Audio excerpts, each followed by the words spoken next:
pedagogía.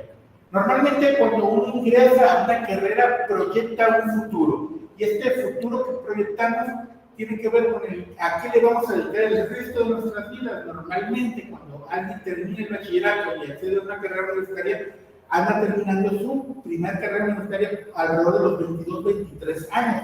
¿Cuál es el problema al que nos enfrentamos? Que esto es muy importante que lo identifiquemos, la dificultad que tenemos para emplearnos por falta de práctica, por falta de muchos conocimientos que en el ámbito laboral se requieren. Por eso es importante que desde ahora que te estás formando en la pedagogía vayas surgiendo un camino que te lleve a eso que has soñado, donde te has visto laborar.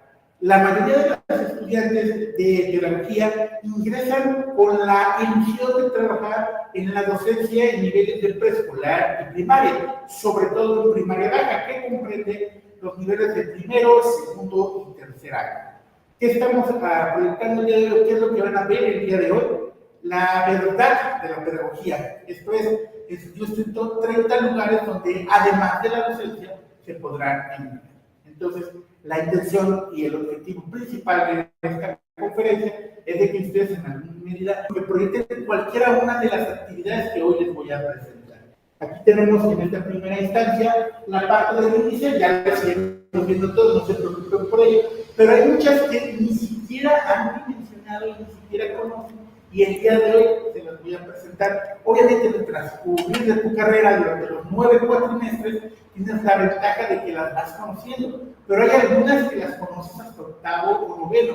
Por eso es que no solamente estés pensando en la lógica de ser docente, y es que no es que sea malo ser docente. Yo mismo soy docente de esta universidad, sin embargo, también la realidad de los que somos profesionales de la educación radica en los bajos salarios. Por eso el tener 1, 2, 3 o más opciones siempre es una oportunidad para poder ganar lo que verdaderamente estamos para vivir. Entonces, estas van a ser las 30 y vamos a iniciar con la que ya conoces y que la conoces porque es la que seguramente te trajo a estudiar pedagogía, que es la docencia. Y tú la docencia puedes verlo ya sea por horas o por turno o en su defecto por proyecto. Hay docentes, sobre todo en los ámbitos de secundaria, preparatoria, universidad, que trabajan por horas. Hay quien trabaja por proyectos, pero los niveles que tú vas a poder elaborar en la pedagogía una vez que egreses, esto es una vez que ya seas licenciada o licenciada en pedagogía, son los niveles, primero el tema de guardería maternal. Aquí es importante una aceleración que de alguna manera te invito a que reflexiones. Yo soy de la idea que todo estudiante de pedagogía tiene las habilidades y competencias hoy en día para trabajar en maternal o en guardería. ¿Por qué? Porque guardería y maternal implican el cuidado de los niños.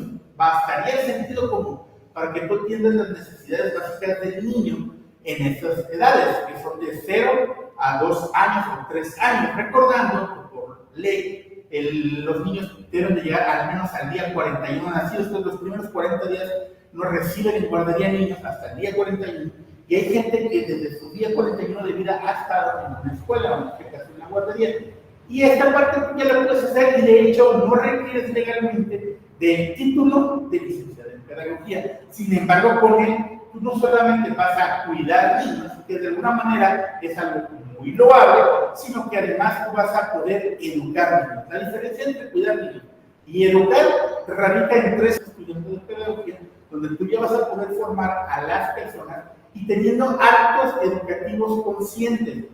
Educamos de muchas maneras. Después vamos a ver toda la educación básica que comprende el preescolar, la primaria y la secundaria. Son 3 niveles, tú has visto las etapas de Piaget que de alguna manera se adaptan al desarrollo cognitivo del niño o la niña. Y en la educación básica tú puedes entrar a dar clases tanto en el ámbito privado como en el ámbito público.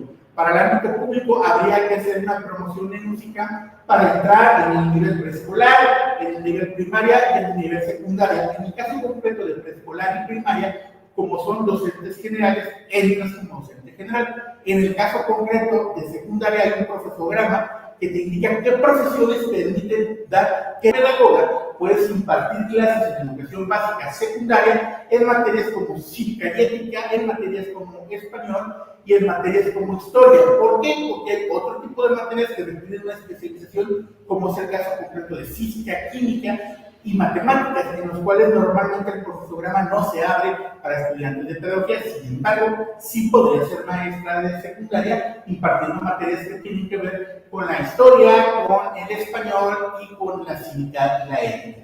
Después de la educación básica pasamos a la media, que también puede ser en ámbitos públicos. En la Universidad de Guadalajara tenemos los subsistemas educativos, que son COBAE, CECITE y CONALEP, en los cuales pone la cobertura total de los 125 municipios, puesto que estos sistemas tienen presencia en los municipios.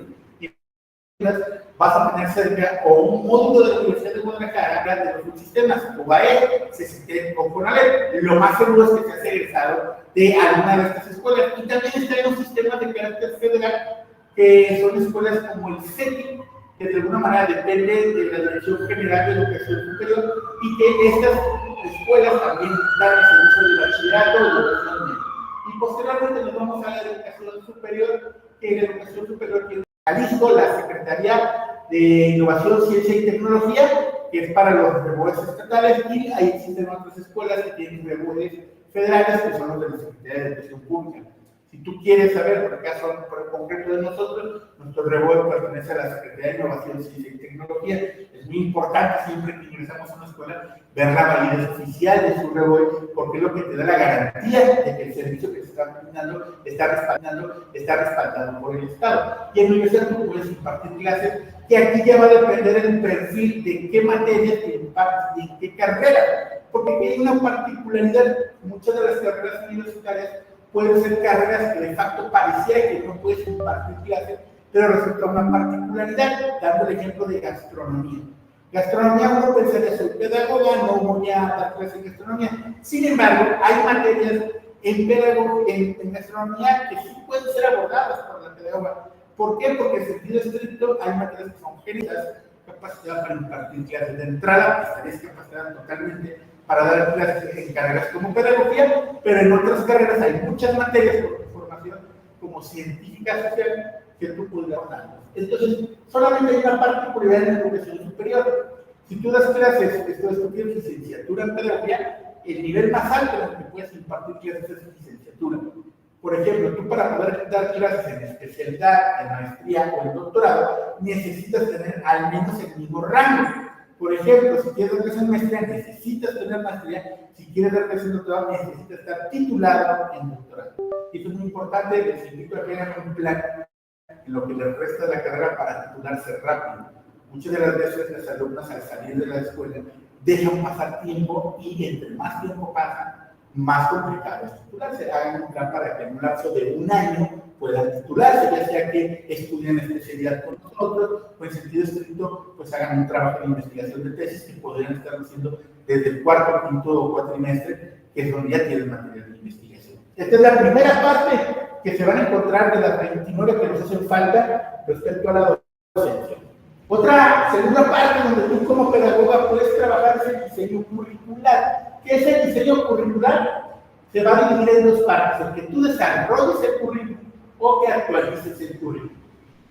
En alguna medida, en la educación básica y en la media, las currículas dependen de los organismos de educación. En este caso, por ejemplo, en el caso de preescolar, primaria y secundaria, y sobre todo con la creación de una metodología que se conoce como la nueva escuela mexicana, en realidad esa currícula tú no la vas a desarrollar. ¿Dónde sí vas a desarrollar la currícula? Por ejemplo, en bachilleratos que estén incorporados a la Secretaría de Educación Pública, o en licenciaturas que estén incorporados en la Secretaría de Educación Pública, o en este caso de nosotros en Jalisco, en la Secretaría de Innovación, Ciencia y Tecnología. ¿Por qué? Porque su incorporación es en la Universidad de Guadalajara. Ellos te proporcionan la carrera y te proporcionan la currícula, no lo desarrollan. Por ejemplo, en algún momento hubo un grupo de especialistas que diseñaron y desarrollaron la currícula de la carrera que tú estás cursando, en este caso pedagogía. Esto es, no es ocioso que primero hayas tenido una materia como sociología de la educación, y que en segundo tengas epistemología, y que en tercero tengas educación y familia. Estas seguidillas tienen una razón de ser pedagógica, y es importante porque por eso primero ves unas materias y después ves otras, y eso tú desarrollas currículum, que aquí tú puedes, en lo que es el campo, la celda de desarrollo curricular, participar como especialista en educación. Y la otra es la actualización de currícula. Normalmente las escuelas, luego de que pase una generación y media, están obligadas a hacer una revisión curricular. Por ejemplo, nosotros, nuestra carrera dura 3 años, cada 4 años y medio tenemos que llevar a cabo una actualización de currícula, que es una revisión, sobre todo para que no quede obsoleta nuestra carrera. Hoy en día, por ejemplo, yo me imagino que nuestra siguiente incorporación, la siguiente actualización de nuestra currícula, seguramente incorporaremos cuestiones de inteligencia artificial, algo que cuando hicimos la carrera o cuando se enseñó la carrera, pues todavía ni siquiera estaba en la mente de las pedagogas y pedagogos que desarrollaron nuestra carrera. Eventualmente se van a incorporar esos elementos en detrimento de otras áreas que probablemente ya no se estudien o que se puedan sintetizar en una materia. Pero es importante que esa actualización pues la hagan profesionales de la educación. ¿Quiénes son las profesionales de la educación? Las pedagogas. Esta fue la segunda. Ahora pasemos a la tercera forma en la que se puede elaborar en pedagogía, que es concretamente capacitación y formación. Esta capacitación y formación se requiere en las empresas. Por ley, según la Secretaría de Trabajo y Previsión Social, cualquier empresa que tenga 51 empleados, más de 50 empleados, está obligada, y es muy importante, a generar modelos de capacitación. Entonces, hay muchas empresas que requieren un especialista en formación para que les genere lo que se conoce como el plan de capacitación. Esto es la Secretaría de Trabajo y Previsión Social. Pasa a las empresas que tienen más de 50 empleados para que de alguna manera les presenten el plan de capacitación. Y este plan de capacitación va de la mano de una investigación que se hace previo al plan de capacitación, que se llama la DNC, la Detección de Necesidades de Capacitación. ¿Qué sucede con la detección de necesidades de capacitación? Es una investigación en la que tú vas a investigar, para la redundancia, qué necesidades para que los empleados puedan desarrollar su trabajo tienen de formación, que van desde el hecho de capacitaciones de presentaciones con software, trabajos que podrían ser Excel, PowerPoint y cosas que les sirven y necesitan cada uno de los empleados o colaboradores de las empresas. Por eso es importante que esta opción es muy socorrida e inclusive va de la mano con certificaciones que te invitan a cursar que tienen que ver con otra área del láser que se llama el conocer. Si tú tienes certificaciones de conocer, puedes de alguna manera dar diplomas con validez oficial y también te da un plus. Y normalmente con las certificaciones tanto de la Secretaría de Trabajo y Previsión Social como de la CEP en conocer, hay gente que con esto gana 2, 3, 4 veces más que en la docencia en escuelas formales. Es una forma de verlo y cuantificar si lo que te mueve es el dinero, aunque debo de ser bien honesto, si lo que te mueve es el dinero, la pedagogía no es la carrera. Porque aquí lo que sí vas a tener es dinero suficiente para vivir bien, y lo otro muy padre de la vida es que vas a hacer cosas que te van a hacer sentir bien. Es lo bonito de la pedagogía, no tanto el dinero. La cuarta forma en la que tú puedes trabajar es en consultoría educativa. Esto es el hecho de que tú apoyes a organizaciones, no solamente empresas, pueden ser organizaciones no gubernamentales, pueden ser organizaciones gubernamentales o inclusive iniciativa privada, en el hecho de que tú trabajes lo que se conoce como desarrollo organizacional. Las empresas de la mano de capacitación, aquí lo separa, tienen áreas de desarrollo organizacional que normalmente son gestadas por pedagogas. ¿Por qué? Porque el desarrollo organizacional va de la mano de todo lo que repercute en orden y disciplina que tiene la pedagoga, donde se va de la mano, como les decía, la formación y la capacitación, pero sobre todo la evaluación de los programas educativos que pueden llegar a tener las empresas. Les pongo un ejemplo. Recientemente a mí me invitaron a hacer consultoría en una empresa a nivel mundial que se dedica a las uñas, para ver si su programa de capacitación en ventas en sentido estricto estaba bien elaborado. Nosotros hicimos una evaluación conociendo como pedagogo todas las formas de evaluación, de tal manera que determinamos con vistas de la investigación que hicimos en ese rubro, de que faltaban cosas y había cosas que sobraban en el proceso de capacitación que ellos tienen. Y esta consultoría educativa se la da directamente a las empresas. Es el 4, vamos ahora con el 5. La educación no formal. ¿Dónde se educa de manera no formal o identificando la educación no formal como aquella en la que no te van a dar un papel, una constancia que dice que eres licenciada en pedagogía, sino que simplemente vas porque necesitas desarrollar ciertas habilidades, aprender ciertas competencias. Son en museos, centros culturales o bibliotecas.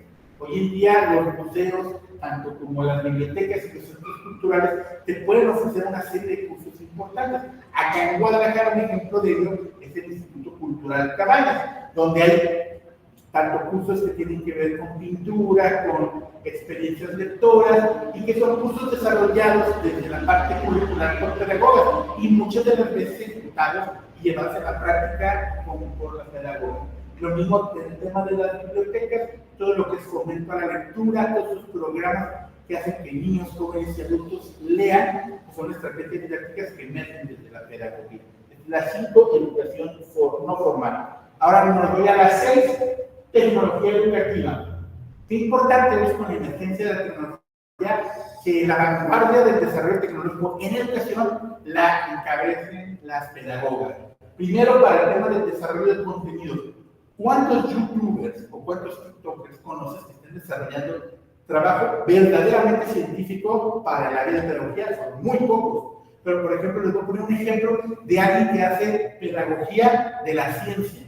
Seguramente lo conoces, es un youtuber de nombre Rafa Carvajal, que te ilustra desde la perspectiva científica sobre cosas como, por ejemplo, el por qué, en el caso concreto de para planchar tu ropa debes de utilizar almidón y por qué el almidón hace que tu ropa quede totalmente lisa. Ese tipo de situaciones que son de la vida común y que son científicas, te las expliqué en youtuber. Un youtuber que, curiosamente, además de ser científico, pues es maestro en ciencias de la educación. Ahora, también en el desarrollo de las apps educativas. Seguramente conoces Duolingo.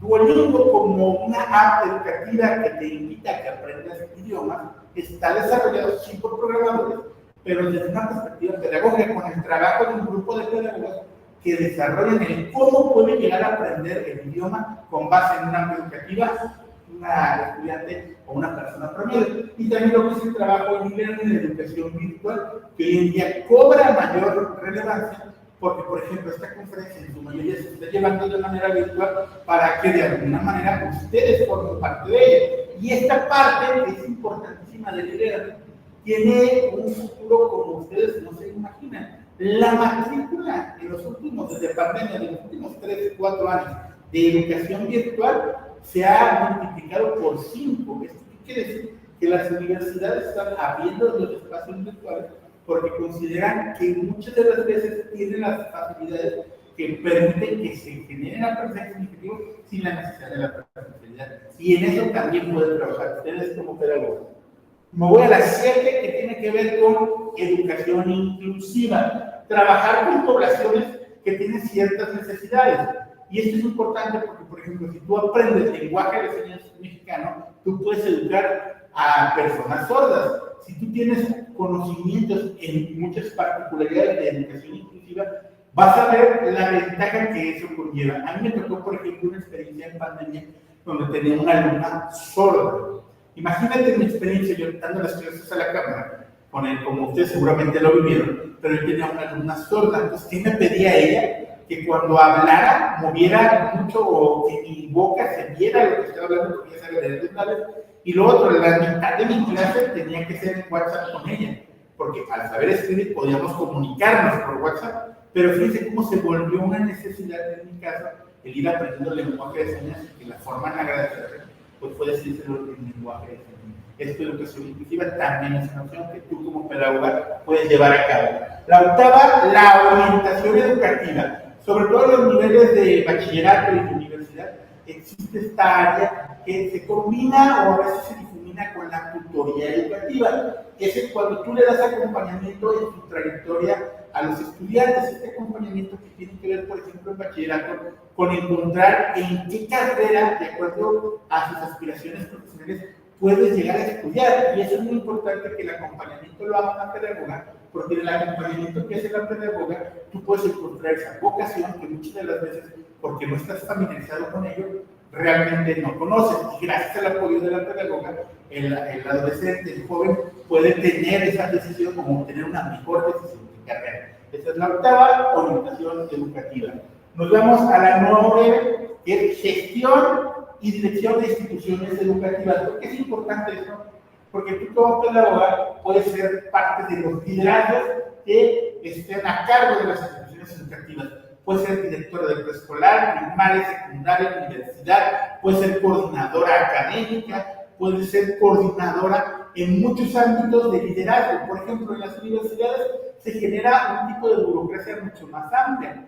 Por ejemplo, uno de mis trabajos es ser coordinador de formación docente, que es un trabajo de gestión y de instituciones. ¿Por qué? Porque al final yo me encargo en una universidad de gestionar la formación y capacitación de todos los docentes que tenemos. Y ese tipo de trabajos también están vinculados a la pedagogía, sobre todo a la dirección de las instancias de educación. ¿Por qué? Porque tú eres quien conoce a la Secretaría de Educación Pública, tú eres quien conoce a la CECIN, tú eres quien conoce toda la parte administrativa educativa que va desde el generar horarios, que va desde la perspectiva de cómo tú puedes aumentar la efectividad de tus maestros.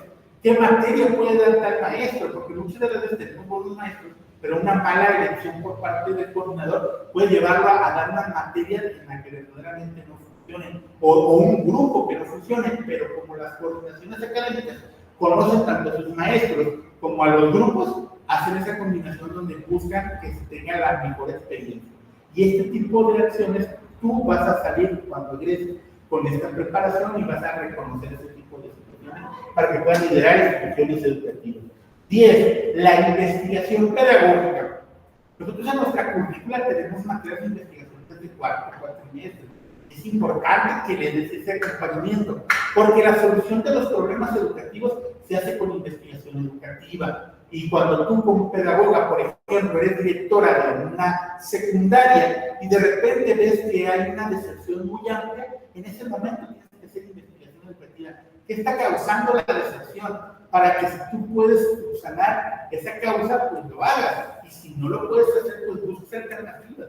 Y por eso es importante la investigación pedagógica, la creación de ciencia y de formas de trabajo para los, por ejemplo, generar estrategias. Actualmente un servidor está trabajando en una forma, o ¿cómo le podríamos llamar? En una estrategia didáctica que tiene que ver con la generación de tensión en el estudiante. Ustedes como estudiantes normalmente les aburre una clase y no ponen atención a una clase porque se pueden desconectar de ella. Si el docente durante su clase logra captar tu atención y tú sabes que en cualquier momento te va a hacer participar, vas a generar una especie de estrés productivo, de manera que vas a estar atento, que estoy desarrollando una investigación sobre los efectos del estrés productivo en los estudiantes, de tal manera de que hago hasta lo imposible y no me dejará terminar sin partido de clase para que estés atento y conectada durante toda la hora o las horas de clase, de tal manera que sepas que en cualquier momento te toca. Porque si un alumno se desconecta porque sabe que no le van a pasar la voz, en ese sentido, en ese momento se convierte en una banca más de la. Y lo que buscamos como docentes es que ustedes pues, no sean una banca más de la. Esa es la 10, investigación pedagógica. Ahora nos vamos a una que va a proliferar en los próximos años. Nuestra población está envejeciendo y tenemos que educar a los adultos. Hoy en día en asilos hay muchas actividades lúdico-pedagógicas que requieren hacer los adultos para mantenerse de alguna manera pues, vigentes. O sea, una persona que está en un asilo tiene muchas particularidades, sobre todo el hecho de que resignifique su vida a partir de actividades lúdico-pedagógicas hace que de alguna manera se resignifique también tu labor como pedagoga y puedes trabajar en un asilo de ancianos o instituciones donde haya educación para adultos, porque al final una cosa que hemos aprendido con el tiempo es de que la educación no es solamente la formal, sino que hay educación no formal que se da en otros ámbitos y a todas las edades. No podemos decir que solamente cuando terminas la carrera ya terminaste de estudiar, de hecho nada más falso. Tú como pedagoga vas a entrar al sistema educativo y vas a recibir capacitaciones técnicamente al menos una vez al año. Y eso lo verás, o sea, solamente te estoy advirtiendo lo que es el campo laboral y lo que va a pasar. Nunca dejamos de aprender cuando estudiamos educación. Nos vamos a la 12, que tiene que ver con la educación ambiental. Recientemente está en boga en educación algo que se llama la Agenda 2030, que son 17 Objetivos de Desarrollo Sostenible de la Organización de las Naciones Unidas. Estos objetivos se centran en el que generemos condiciones de igualdad que tienen que ver con la educación. De hecho, de los 17 objetivos, 4 son directamente de educación y las universidades están comprometidas en hacer acciones y que muchas de las veces tienen que ver con el cambio climático. Entonces, la educación de la pedagoga en este entorno se vuelve necesaria en tal manera que esos temas ambientales se fomentan a poder de alguna manera desarrollar los puntos de los objetivos de desarrollo sostenible. Nos vamos al 13, que tiene que ver con editoriales educativas. Como ustedes ya saben, hay muchísimos libros que se escriben para educación en todos los niveles, desde preescolar hasta universidad. Y pues quienes los escriben, pues las pedagogas, porque al final son quienes entienden el cómo se tiene que educar, cuáles son las herramientas que tenemos para educar. Y esta parte hace que tú desarrolles libros. Por ejemplo, hoy en la Universidad de Guadalajara va a cambiar el bachillerato, estaba el bachillerato general por competencias. A partir de enero del siguiente año ya va a estar el bachillerato general, ya no va a ser por competencias. Entonces requiere que se reescriban los libros, y en estos momentos se están escribiendo los libros del primer semestre. Vean de alguna manera cómo se vuelve necesario que tú como pedagoga también participes en la parte de los editoriales educativos. Luego, para el 14 nos vamos con la educación corporativa. No confundir con la capacitación de las empresas. La educación corporativa tiene que ver sobre todo con aquellas empresas que se forman como corporativos. Esto es cúmulo de empresas que requieren de alguna manera homologar sus procesos. Pensemos, por ejemplo, en el caso de Walmart. El Walmart que tenemos aquí en Guadalajara, el Walmart que está en la Ciudad de México, el Walmart que está en Monterrey, debe tener ciertas particularidades. La educación corporativa es cómo alinean los objetivos de todas estas ciudades tan diferentes para una misma empresa. Esa alineación, que en la teoría de Jung se conoce como alineación constructiva, la realizan las pedagogas. Por eso es importante que en empresas que se conforman como corporativos, todo el proceso de capacitación esté estandarizado. ¿Por qué? Porque la estandarización hace que se genere escalabilidad en la capacitación y eso a la postre reduce costos. Cualquier corporativo va a querer capacitar a sus empleados, pero cualquier corporativo se quiere ahorrar dinero con estos procesos. ¿Cómo se va a lograr eso? Con un ordenamiento por parte de la pedagoga. El 15, apenas vamos a la mitad con este 15, es el emprendimiento tecnológico, ¿Qué es el emprendimiento tecnológico? El generar startups de tecnología y educación. Por ejemplo, hay una startup muy interesante ahora en educación que se llama Platzi. ¿Qué es lo que hace Platzi? Desarrolla cursos en línea de muchísimos factores y cobra por esos cursos en línea. Todos esos cursos en línea requieren un desarrollo tecnológico, también un desarrollo que tiene que ver con el emprendimiento que tú podrías llevar a cabo a partir de la tecnología. Vean cómo esa parte de trabajar en tecnología, ahí hay un mercado. Hablaba hace rato de la escalabilidad. La realidad es que un curso que tú grabes en una ocasión lo pueden reproducir 10, 15, 30 mil personas. Esa es la ventaja de los emprendimientos tecnológicos EdTech.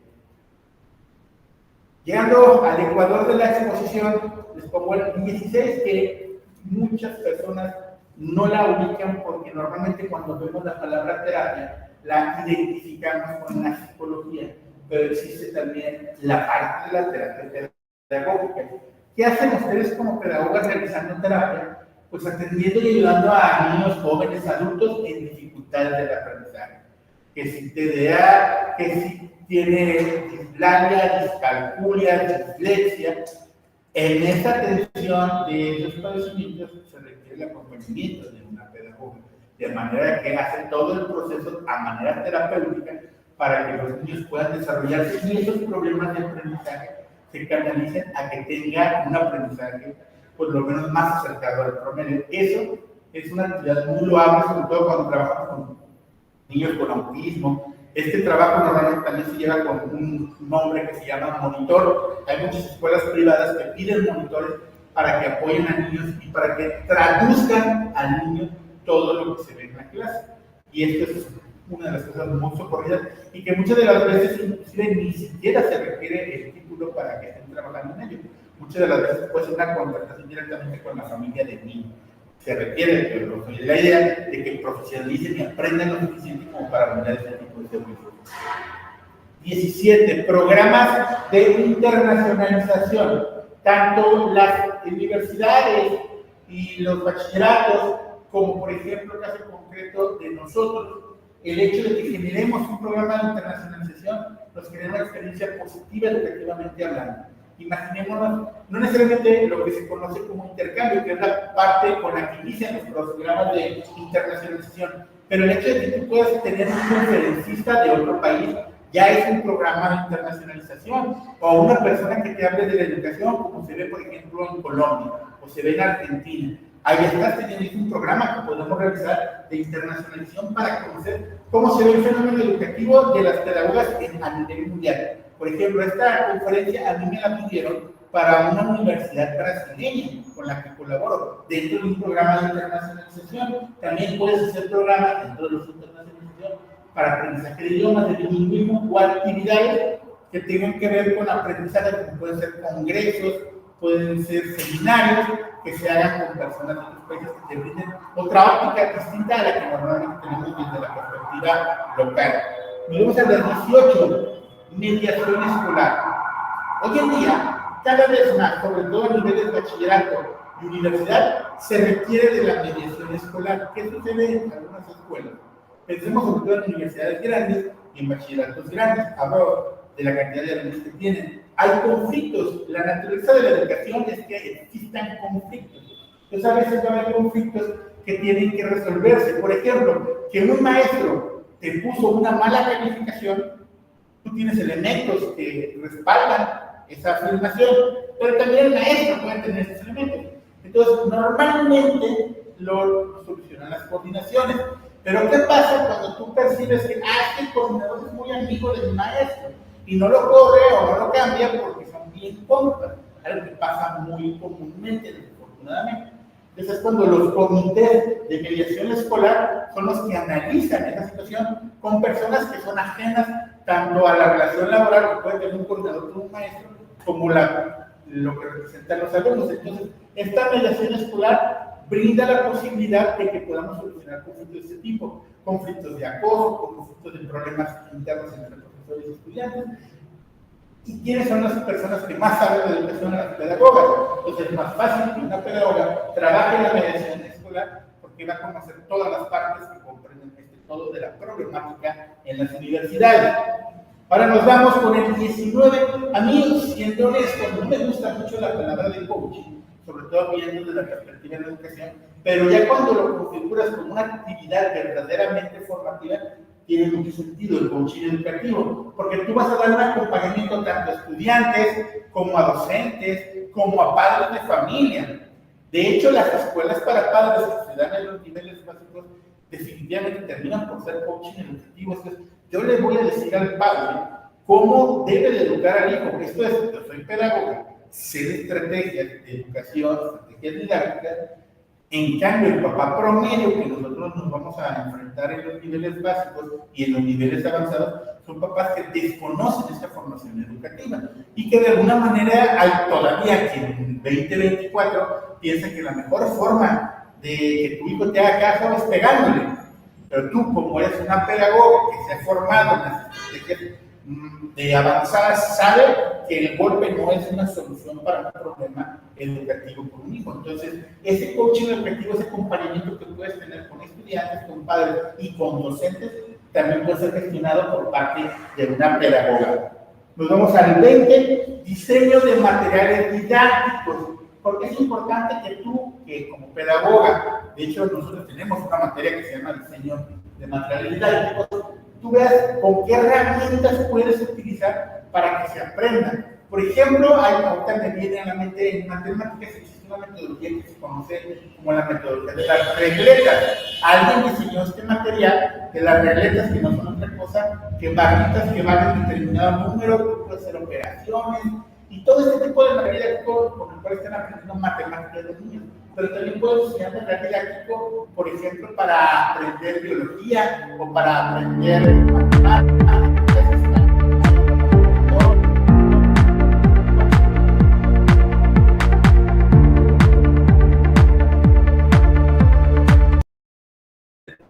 Si es un material que tiene buena aceptación por parte del público, muchas ganancias.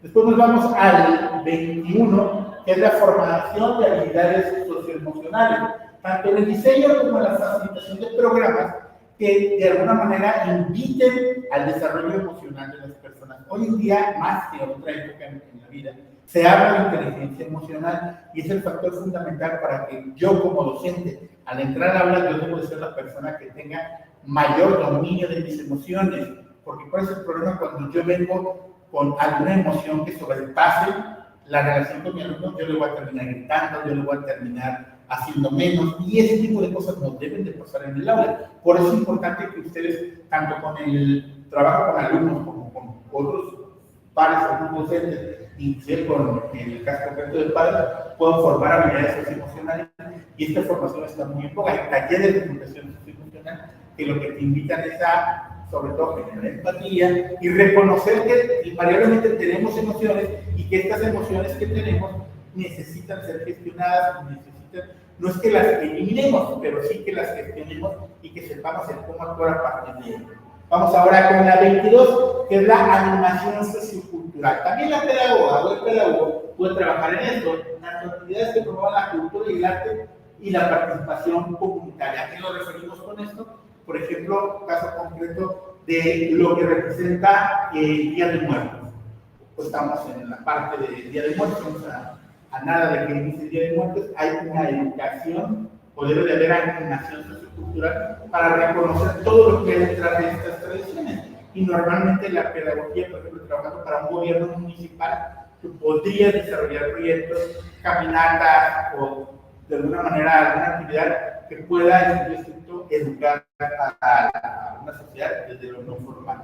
Pero vamos ahora con la educación para la salud. Si algo nos enseñó la pandemia, es de que necesitamos proyectar desde la educación todos los valores que te mantienen sano, que tienen que ver no solamente con cuando tú hagas determinado forma de taparte la boca, sino también cómo te alimentas, el cómo gestionas tus espacios físicos, cómo durante por lo menos un par de minutos a cada hora tienes que estar parado, no debemos estar sentados más de una hora, y tú puedes generar programas, ya sea desde la creación como también desde la impartición de este tipo de programas para que promuevas vidas, o mejor dicho, estilos de vida saludables. Este es uno de mis favoritos, este es el que mi experiencia me dice que se gana más dinero, o por lo menos en el que yo gano más dinero, es el de diseño instruccional. El diseño instruccional es cuando tú vas a diseñar y crear experiencias de aprendizaje en entornos físicos, híbridos o virtuales.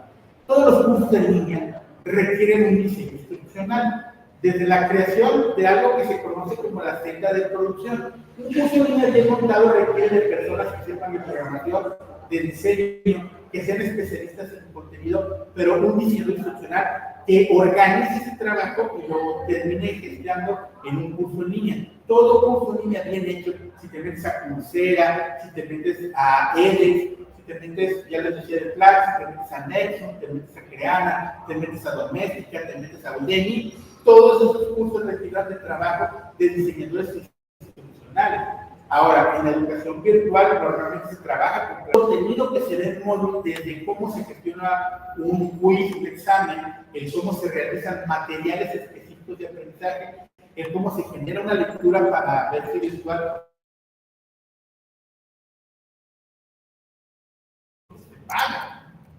Normalmente, por ejemplo, a mí, cursos que desarrollo para una universidad alrededor de entre los 15 y los 20,000 pesos por curso, que normalmente lo hago en 2 semanas. Si yo me pusiera exclusivamente a dar clases, jamás logro ganar lo que se gana en diseño institucional. Pero sí, debo de reconocer también es donde requerimos un poco de más de cultura general, y no solamente de eso, sino también de cuestiones básicas, tanto de diseño de materiales, como también el tema de lo curricular y conocimiento de muchas materias y carreras, como para poder trabajar en él. Pero se lo digo por experiencia personal, es donde yo veo más ganancia económica.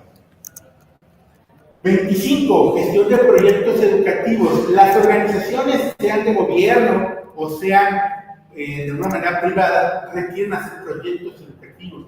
¿Y quiénes lo deben de gestionar? Las pedagogas. Por ejemplo, una ONG como Mar Adentro de México, que es una organización gubernamental que tiene como objetivo generar el pensamiento crítico en los jóvenes de bachillerato, genera debates.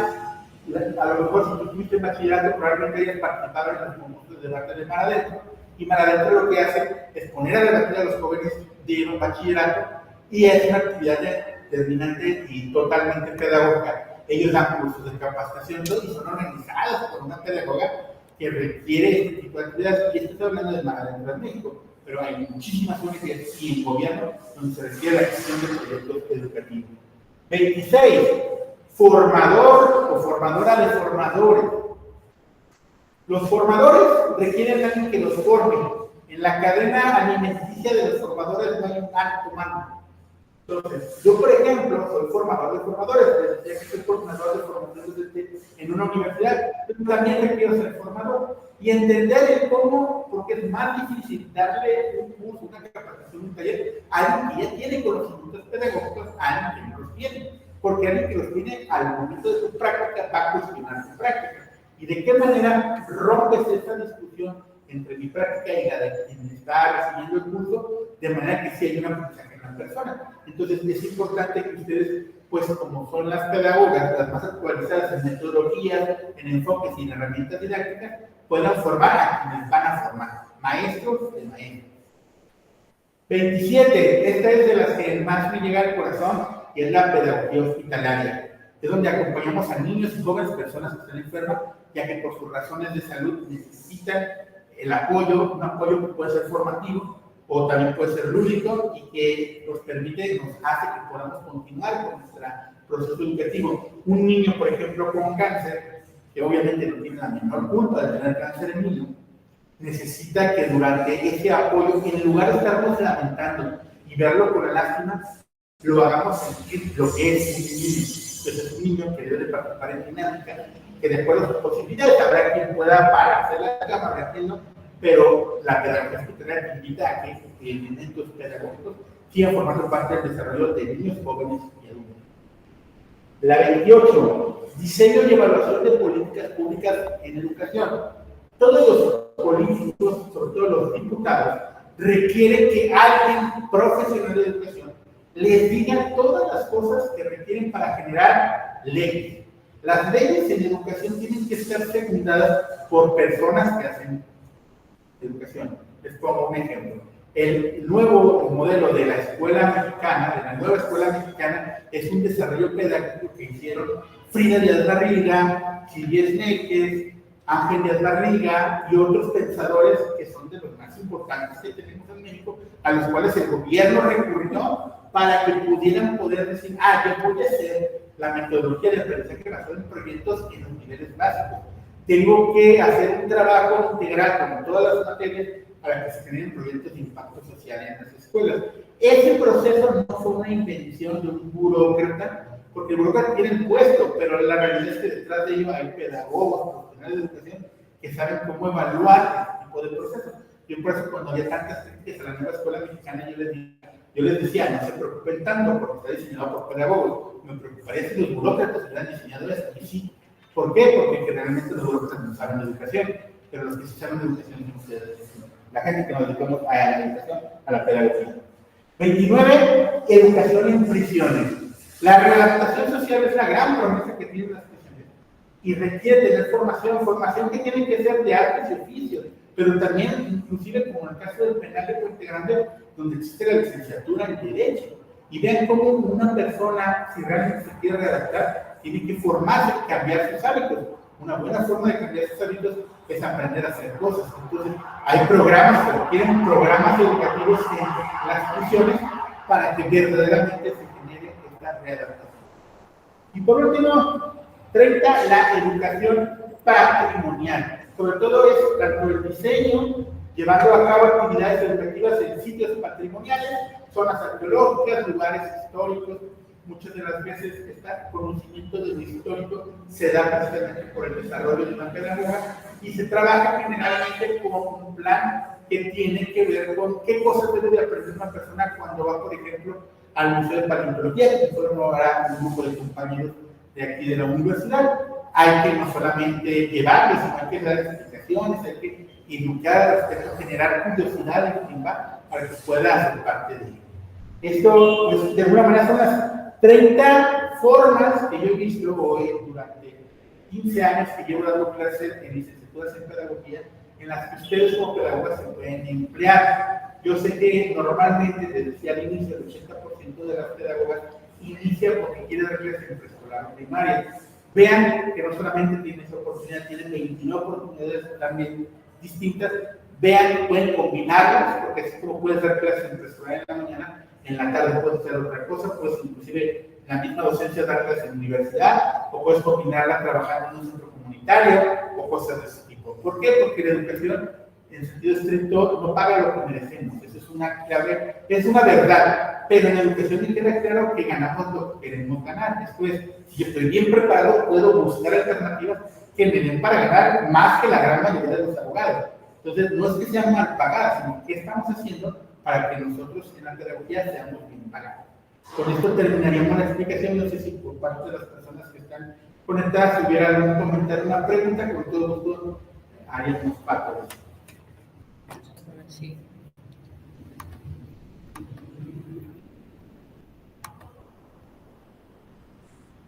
Oye, bueno, solamente para cerrar, darle la invitación a que sean inquietas en la pedagogía. La realidad es que entre más inquietas somos, más posibilidades, más puertas abrimos.